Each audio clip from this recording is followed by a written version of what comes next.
morning will be talking about CAFOs in the upper Midwest. And I expect by now that you all are all revved up and ready to fight, and I think after you hear this panel, you'll be even more so.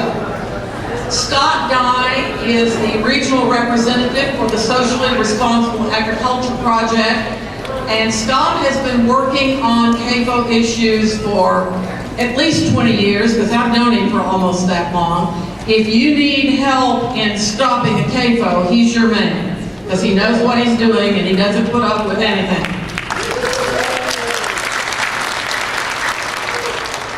I would be afraid of him if I didn't know him better. Our other panelist is Kimberly Wright. I think you want to be introduced as Kim or Kimberly?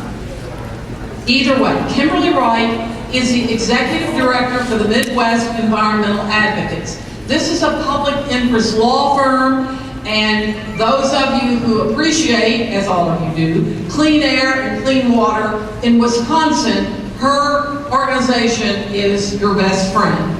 You have problems, you want to talk to Kim, and she can help them be solved. I'm going to let you read their bios back in the back of the program so that they can now talk to you. Thank you. Thank you, Aloma.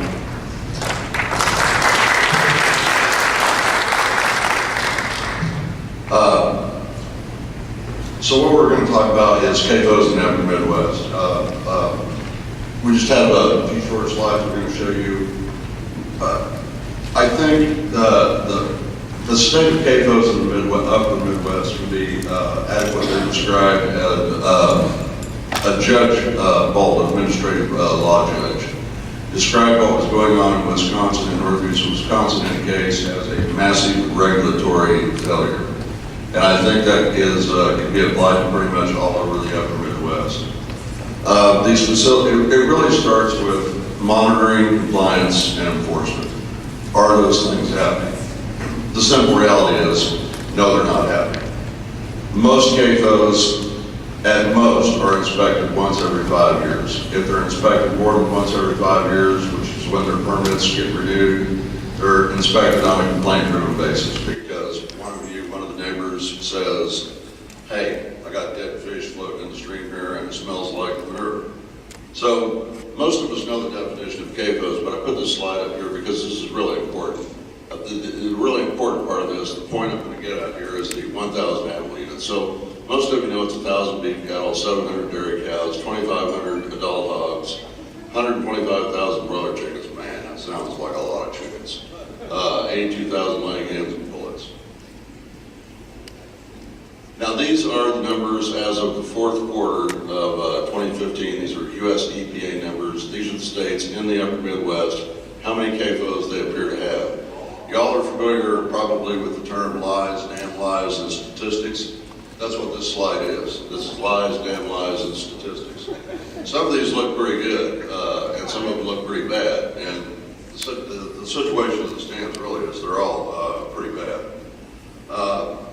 Illinois looks pretty good, 279. Oh, first of all, I should say, the column there says number of CAFOs with an MPDS permit. What we're talking about there is the difference between a general permit, which applies, it's just what it implies, a general permit. It doesn't regard species, it doesn't take into account unique geography, unique hydrology, like in this part of Wisconsin, the fact that it's karst soils.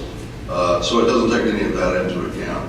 And then the last column is the number of CAFOs, the percentage of CAFOs in each of these states that actually have an NPDES permit. An NPDES permit, National Pollution Discharge Elimination System permit, is one that is site-specific and operation-specific. So it has usually much more detailed monitoring, even though it's self-monitoring, self-reporting. It's tailored for the particular operation that the permit is assigned to. So Illinois doesn't look so bad, but actually when you get down to it, Illinois, the only reason that you get a discharge permit, a national discharge permit from the EPA through the state, is if they actually have a discharge. So that's why you see that only 14% of them actually have a discharge permit. And most of, all, the rest of them are all handled by a general permit, a one size fits all. Indiana, 690. You'll see that there's 5 CAFOs with NPDES permits. And talking with Barbara Cox, every single one of those 5 varies. Otherwise, it's discharge only. Iowa, sorry for the folks in Iowa, I'm going to pick on you because, boy, the CAFOs have really picked on you. According to EPA, in Iowa, there's 3,358 CAFOs. However, if you look at those with over 500 animal units, not just, over 1,000 animal units, then that number goes up to 8,051 operations in Iowa. Now, in a letter in response to deficiencies in the Iowa program, the Iowa DNR claimed to the EPA that they believe, they don't know, but they believe there may be 7,000 to 8,000 CAFOs in Iowa. They just aren't sure where they are. That's pretty disturbing, folks. Pretty disturbing. On Iowa, the ones that are permitted with an NPDES permit, almost all 168 of those are actually open beef feedlots.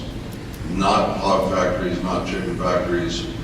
So we're not doing well there. And then one thing that I find utterly horrifying in Iowa is if you drop down below 1,250 hogs in a confinement with either a leaking dirt hole in the ground, oh, I'm sorry, it was supposed to be called lagoons, I call it leaking dirt holes in the ground, or an underground pit. If you're at 1,249 hogs, there is no separation distance between that operation and your home. It can be built right outside of your bedroom window. Michigan, the numbers look pretty good as far as the percentages. Talked to Golden Prize winner Lynn Henning. It's not quite as good as what the numbers would appear. Minnesota looks like a lot of CAFOs, but we're doing pretty good on NPDES permits. Unfortunately, they are switching from requiring every one of their operations to have an NPDES permit to where they're also going to become a discharge-only state. Ohio is frankly just a mess. It's regulated by the Ohio Department of Agriculture, fox watching and chicken house, or your permit may come from the Ohio EPA, or it may come from the Ohio EPA and the Ohio Department of Agriculture. And Wisconsin, that's certainly Kim's specialty, so I'm going to leave Wisconsin for Kim to talk about. So, what do you think? Is this a CAFO? Sure looks like a CAFO. It's a hog factory. It's in Iowa. You can see all the fans, all the things that you usually see around. Nope, it's not a CAFO because it has 2,499 hogs. One hog less. 999.6 animal units. This is a real problem. Not just throughout the upper Midwest, all across this country. Is these things are being built, dairies are being built at 699 cows. Feedlots are coming in at 999 beef cows. Most of your hog confinements, your finishing facilities, after they're taken out of the sow gestation facilities, are coming in at 2,499 hogs. Well, I'm telling you, if you're living across the road from this, you don't know the difference between 2,500 hogs and 2,499 hogs. So that's a real problem. So here's how EPA defined, these are called AFOs, not CAFOs. So you see the definition, well, it's exactly like a CAFO with the exception of it's less than 1,000 animal units. That's the only difference, one animal. I can't emphasize enough how egregious that is, that one animal makes a difference. Doesn't change the quality of life for the people that have to live by these things. So, how many AFOs are there in the U.S.? 450,000. And that's probably a lowball number at that. So, again, it really comes down to monitoring, compliance, and enforcement. We're not doing a good job. And I'll end my comments where I started with what the judge said. What we're seeing is, when it comes to monitoring, compliance, and enforcement, it is a massive regulatory failure. So with that, I will turn it over to Kim.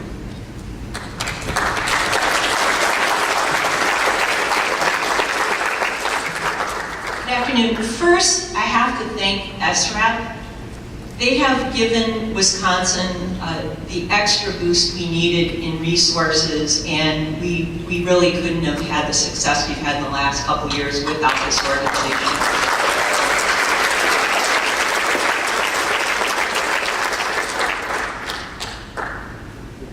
So I'm just going to give you a little bit of an idea about the scale.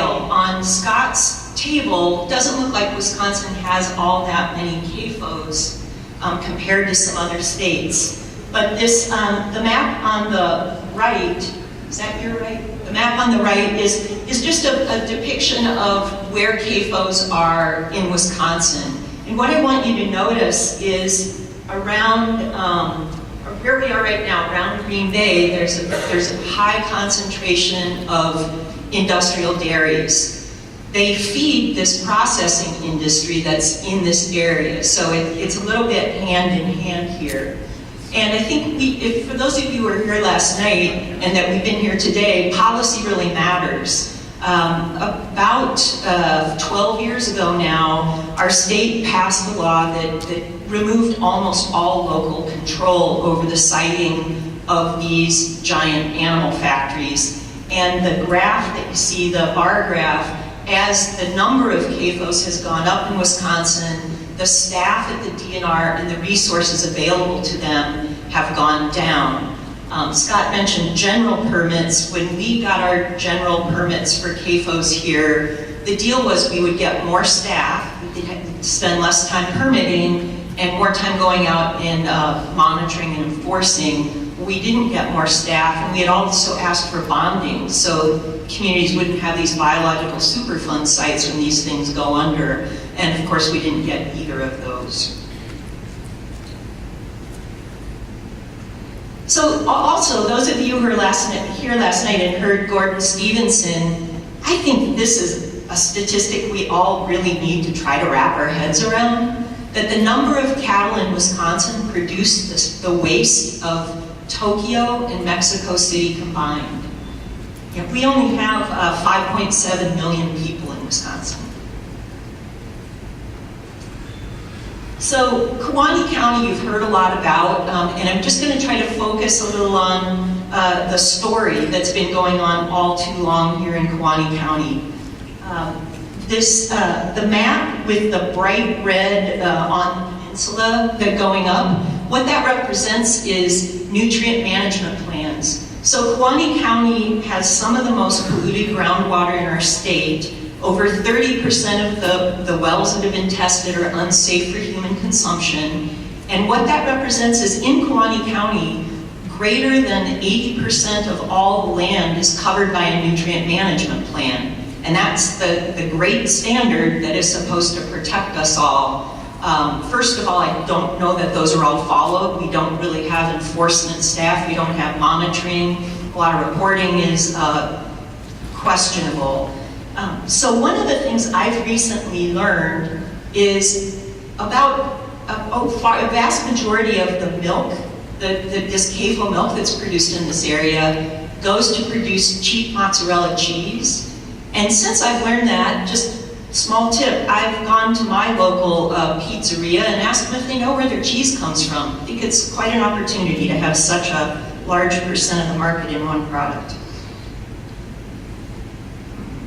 So you can read these statistics, but so this is a small community, 20,000 people in Kewaunee County and 98,000 cows.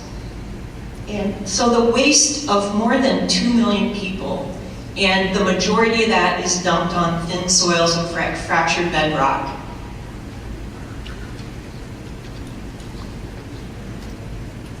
So the human story, and I'm not sure if she's here today, is Judy Tremmel. I haven't seen her yet. Judy Tremmel their family almost lost their baby daughter in Kewaunee County to E. coli poisoning. That's about 12 years ago. And when their family faced this, there really weren't people around. There wasn't an organization. MEA represented the family, and often it was just the lawyers and Judy there. She didn't have the great support that is there now. We have a lawsuit that is never dying apparently. There was a permit challenge of a known polluter. All the neighbors' wells are already polluted. Wanted to double the number of animals on this already polluting factory. So the neighbors had a pretty modest ask of the court system, just that the permit that was issued met objective technical standards. Not a big ask. They weren't trying to get rid of the CAFO. I want to just give you an idea of the legal wrangling that goes on. Before we ever got to court, there was about 2 years of big black suited legal team that just filed motion after motion after motion. We're a pretty small shop. So before we ever got to court and talked about substantive issues, we put about 2 years worth of work into this. And that's really par for the course. So we did win in the first venue, and Scott mentioned Judge Bolt saying this is a massive regulatory failure. The same judge listening to citizen testimony throughout the hearing literally was, rocking his head from hearing the stories of what people have to live with. Can't even wash their hands in their own water in their houses. So every time we win, there's been an appeal. We're going on 5 years now of litigation. Just last week, our latest win is appealed. I know that this has been the most expensive, longest case that we've had in the history of our organization. And when I try to guesstimate what industry has spent fighting a $40,000 groundwater monitoring plan and a named cap on animal units, seem like pretty modest goals. It's in the millions. So this is what we're all up against.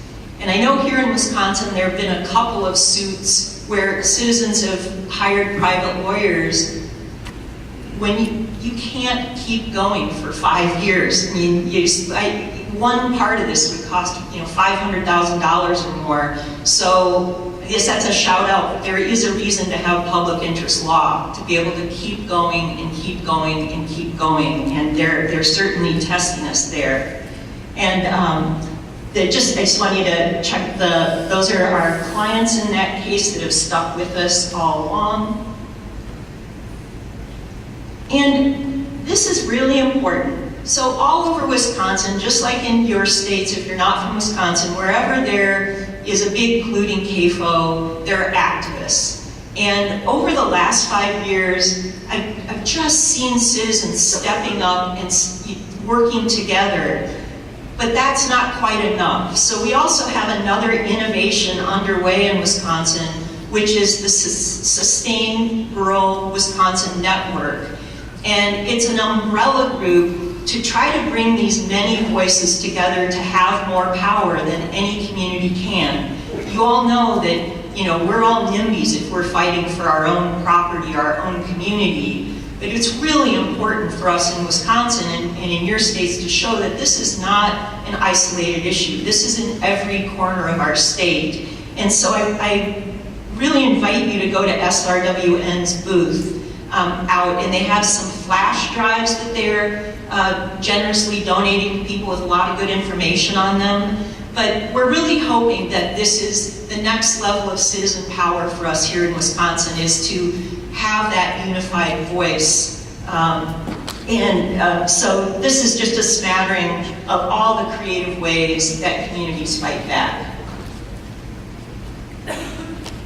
And this is just for me to say thank you. Every community has a first person that stands up. That's why I wondered if Judy was here today. If she stood up alone, it would be really remarkable in a room like this, because if I asked the people from Kewaunee County to stand up, there's a lot of folks there. So it takes all of us, but boy, you see these leaders really torn apart, and you all know this, but even if I can't be Lynn and Nancy Utesh, I just can't work as hard as they can, but I can stand next to them.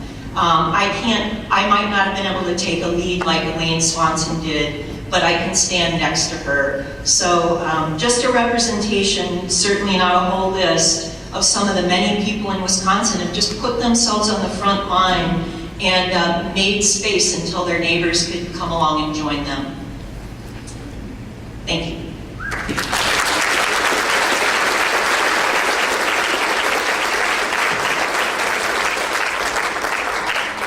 Okay, in the interest of keeping us on time, I've had somebody whisper in my ear that we don't have time for questions, but Kim and I would be happy to. We're in town all week, so, and Kim's in the state all the time, so catch us anytime. We'll answer your questions for you. Next, it's a real distinct pleasure for me to introduce Matt Wessler, an award-winning filmmaker from Chicago, founder of Hourglass Films. His most recent documentary, Sustainable, investigates the economic and environmental instability of America's food system. The film premiered at the Seattle International Film Festival and will be released to the public at the end of this year. His partner, Annie Spiker, is co-producer and editor from Chicago. His background includes editing Rick Bayless's Mexico, One Plate at a Time. She joined Matt at Hourglass Films in 2013, where she continues her lifelong passion for food and film. Most recently, she produced her first documentary, Sustainable, with Matt, which explores the food system and how we can protect it for future generations. And I can tell you from working in the field with these two, just a short amount of time right now, they don't just make films, they make very passionate art. And so please join me in welcoming Matt and Annie to Hourglass Films.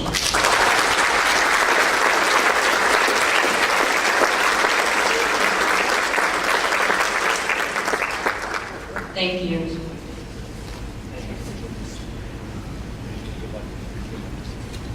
We're really glad to be here. And Matt's going to start off. Yeah, so again, I'm Matt and this is Annie. We're Hourglass Films, our production companies in Chicago. I myself have always really been into food and cooking. I was really moved when I saw the film Food Inc. A while back, which really started to change the way I eat. But it wasn't until I met my wife, Annie, until I went to my first farmer's market and really experienced what local farming was all about. That led us to create our first feature film, which was Sustainable, which, as Scott said, will be out later this year. Recently, we actually got our first hate mail from that film.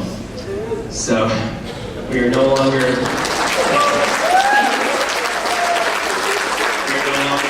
filmmakers, we're now filmmakers and activists. Like any advocates, and a lot of people in this room, I had my aha moment. I was reading a book, Animal Vegetable Miracle by Barbara Kingsolver, and in it she talks about the year her family spent sourcing 100% locally and growing as much as they could and buying from people down the road. And that's when I came to realize that everything we eat has a story. So the meat we eat has a story, and the milk we drink has a story. But when we're eating food from this industrialized process, we get really disconnected from that story of the people and the communities that are growing our food. And that's my big inspiration for the films that we're working on. Film is just another lens that consumers can understand the product. And as filmmakers, we feel it's our obligation to communicate these messages. And this is a passion project for us. We're on to our next film now, which we're calling Right to Harm. And what we'd like to do for you guys today is present a 12-minute preview of what we shot with Scott Dye and Len Utesh in Kewaunee County. So we're gonna dim the lights. I'm gonna hide backstage awkwardly, and then we're gonna show you.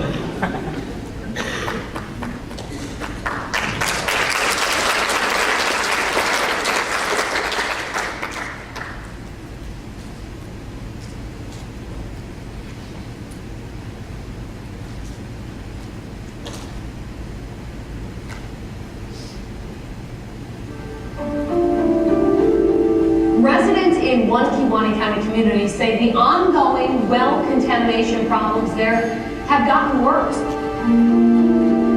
11 private wells tested positive for trace amounts of salmonella and rotavirus. Many citizens in Kewaunee County feel that they can't trust the state when it comes to finding solutions. We are tired and we have lost faith. Just imagine if everybody who lived in the city of St. Louis crapped and peed in a bucket and then went and threw it out in their yard. That's what these people are living with up here. About 640,000 gallons of manure spilled from a leak in an above-ground manure pit. Frankly, what we're talking about in Kewaunee County equates to third world conditions.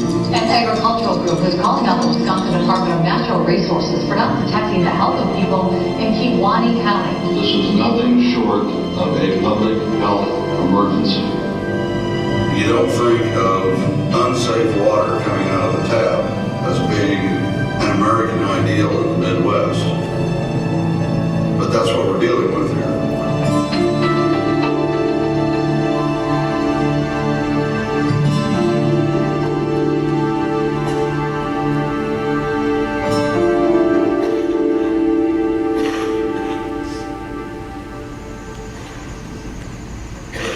The image that the large-scale dairy industry would like you to believe is the pretty red barn and the cows lolling around on grass in the sunshine, and that's simply not a reality. I find it really ironic that as you drive through Kewaunee County, in a county that has 98,000 cows, you have to go to Lynn and Nancy Utash's farm to see cows actually out on pasture in the sunshine where cows should be. I think one thing that most people don't realize is that there really is no enforcement mechanism. There's no cop on the beat. Seems amazing that there's actually very little that is being done. We have a cattle herd here in Kewaunee County of 98,000 cows. We have a human population of 22,500. And because of that, we produce more waste here than most major cities. And it's not treated. As somebody that lives here, we see violations all the time, and we report them, and they don't even necessarily make it into the record.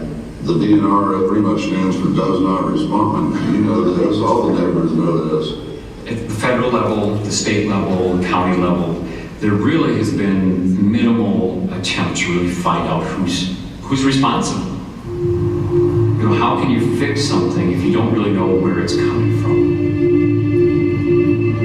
As we're driving and you see these cornfields, they're pretty much all controlled by CAFOs, and they all receive manure on a yearly basis. Under Wisconsin regulations, the farms can spread to maximize their agronomic rates. So what we're seeing is a manure tanker. They're dumping into what's known as a transfer station, which is a big holding tank. Then they pump it through hoses out to the tractors that then are applying it on the field. So see that now they're taking pictures of us taking pictures. And this field is going to get a big dose. CAFOs are supposed to abide by a nutrient management plan, but the simple reality is that almost none of them do. A nutrient management plan is a science-based document, very detailed, that absolutely ensures that any nutrient applied to the field is going towards growing the crop versus ending up as a potential pollutant. Over 80% of our farmland here in Kewaunee County has nutrient management plans. And if it was going to actually help both the surface water and the groundwater, we should have some of the cleanest waters in the country. Yet we have some of the worst. 3 of the county's major waterways are on the Environmental Protection Agency's impaired waterways list. The runoff from the majority of all this facility runs into Casco Creek. It feeds into the Kewaunee River, which then feeds directly into Lake Michigan. The nitrate levels in Casco Creek have never been down below the 10 parts per million for safe drinking water. When you have this kind of contamination, you need proper regulation of these huge operations that are contaminating the water. The simple reality is that most CAFOs that exist in the state of Wisconsin will probably only get one inspection every 5 years, and that's right before their permit is renewed. It's bad enough that you're getting a bunch of taxpayer money to construct and operate what is a failed system, and then every taxpayer in America gets to pay to clean it up. This is a plan by a relatively small number of people to control the industry. When you live this close to one of these facilities, you're really kind of stuck, because who are you going to sell your home to? Similar to my situation in Missouri. I mean, we got a beautiful home in a beautiful valley, and we got 80,000 hogs next door neighbors. Who are you going to sell your home to?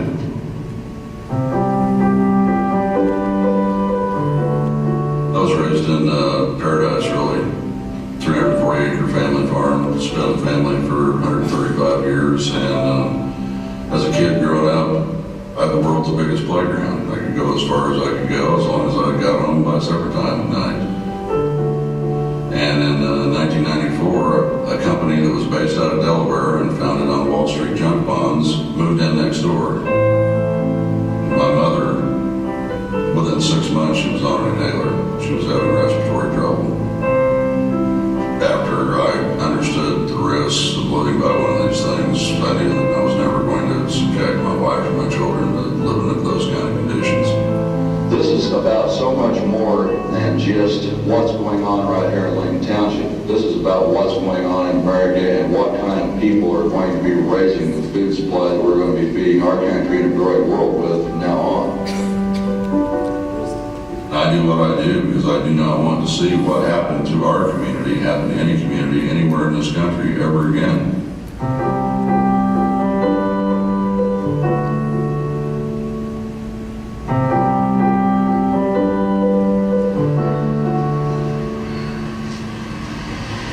Our water quality is similar to what you would expect to find in a third world country.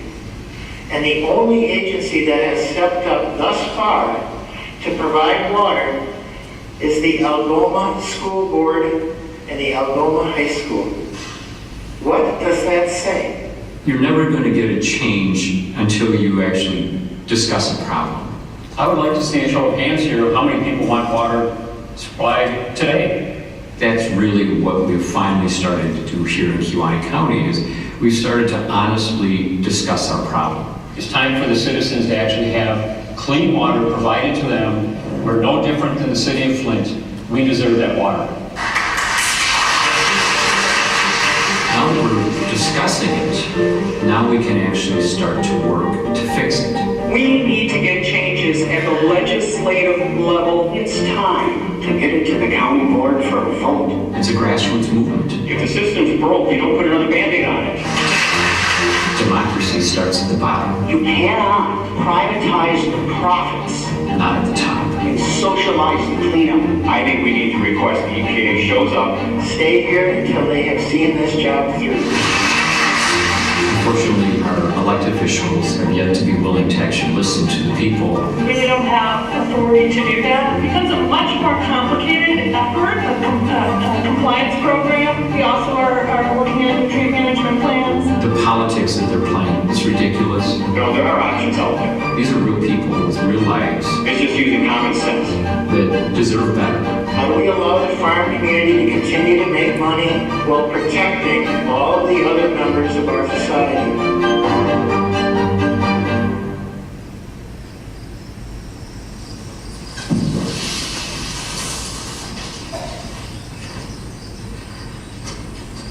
I found this is the best use for a golf bag. These are my step-in posts that I use for temporarily fencing off for rotational grazing, and and I found that a golf bag is the best thing to use. So it's better than actually using it for golf clubs. We'll take a walk out in the field then. That's For far too long, our elected officials have told us what we can't do. But the people are done being ignored. If our government has to be subsidizing what you're doing in order for you to make a profit, it's probably the wrong system. Our manure is directly deposited from the cows directly onto the pastures. And because of that, we actually have a whole lot of insects that actually help to cycle the manure back into the soil and the nutrients back to the plants. A lot of our issues are about concentration, not the size of the farm. You know, you spread those animals out and you have less disease.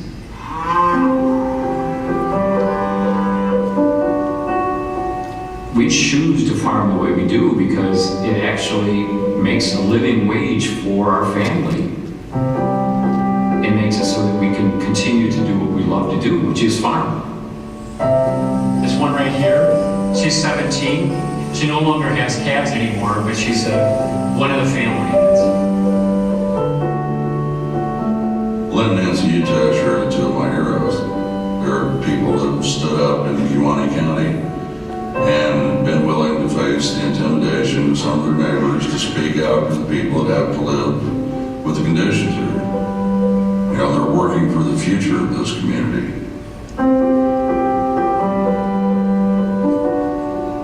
We chose to be here because we love it here. And we're willing to fight for that. The people realize that it's up to them. They're becoming more empowered every single day because nobody else is doing it for them.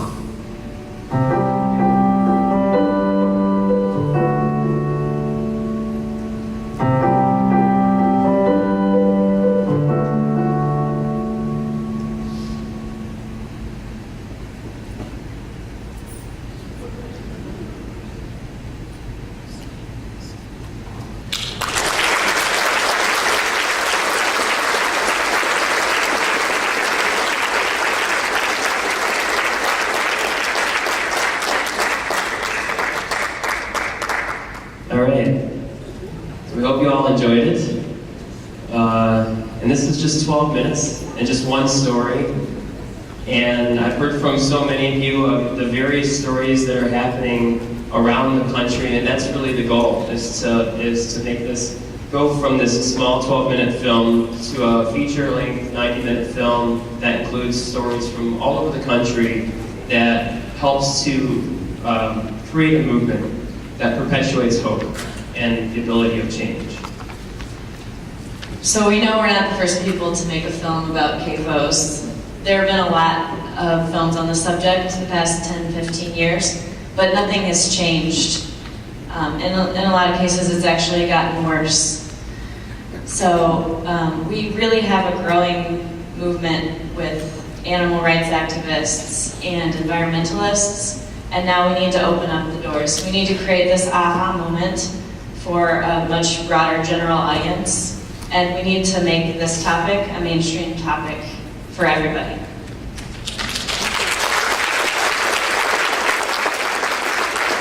I say this to a lot of people who, why are you a filmmaker, right?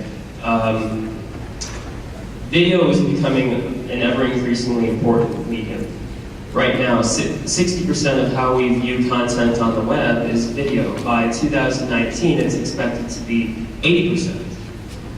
People who create video content have the control to say what is the truth and what is not the truth.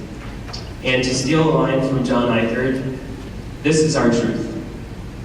When we put together videos, this is our truth. We hope it is your truth too. And we urge you to come up to us and tell us more about the stories that are happening in your areas so we can work to include them in our film. We need your help to tell these stories. I know these stories are out there, and I know they're all equally as compelling as what you've seen here. So we hope to meet with every single one of you here and to be able to help this film come to fruition. So thanks.